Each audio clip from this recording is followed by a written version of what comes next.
This comes from a talk I had with a man who's quite knowledgeable on the subject of British politics, and in particular British nationalist politics. Here I'm going to point out what he told me about the good and the bad, what worked and what did not work. The talk concerned two groups, the National Front in the 1970s and 80s and the British National Party in the 1990s, 2000s.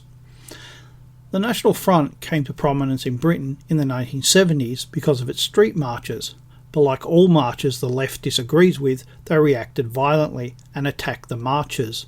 So the National Front fought back, and this attracted people to the marches that only came to fight. That led to an attitude within the National Front that street fighting with the left was the aim of the National Front. Others within the movement disagreed and argued that the aim was the same as any other political party, political power, and as they lived within a democracy, then they should seek to gain political power through the ballot box. The National Front developed a number of different ideas to counter the violence from the left. They organised clean-up events where they picked up litter and sought to make a good impression on the locals, which the left found hard to attack as they found it hard to justify to themselves attacking people picking up litter. They would organise multiple meetings on the same night, so the left could only disrupt one or two meetings as they simply didn't have the numbers to do anything more.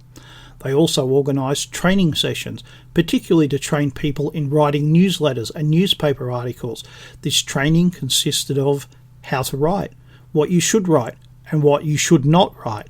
These newsletters and newspaper, the party's own newspaper, was then sold to people who they door-knocked.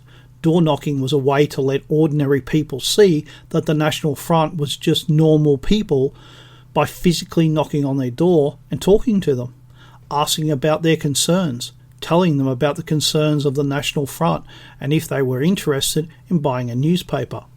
Regular newspaper sales allowed the National Front to gauge how much support they had in any given area. Unfortunately, while the National Front was good at strategy, they were not very good at organisation.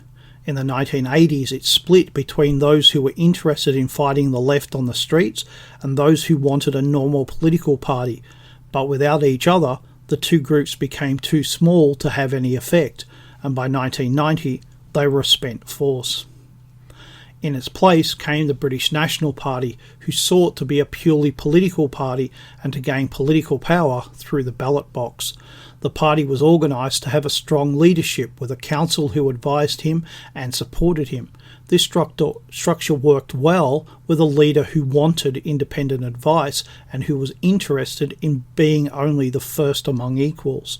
However, the structure did not work as well when the leader was only interested in confirming his own opinion. The British National Party was more successful than the National Front electorally as it concentrated on local councils, but as the party was a top-down organisation, it put everything into the hands of the leader. The concerns and opinions of the ordinary members didn't mean much in that environment.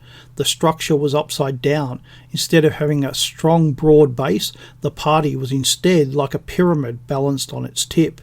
Everything depended on the leader, and over time, it also wore him down. It very much reminded me of One Nation here in Australia.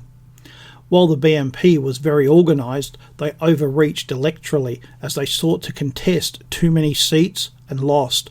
What that meant was that they did not do enough work in the areas where they stood a good chance, but instead spread it around without having much effect.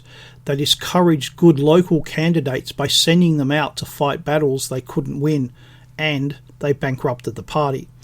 This is true in life, business, government, and politics.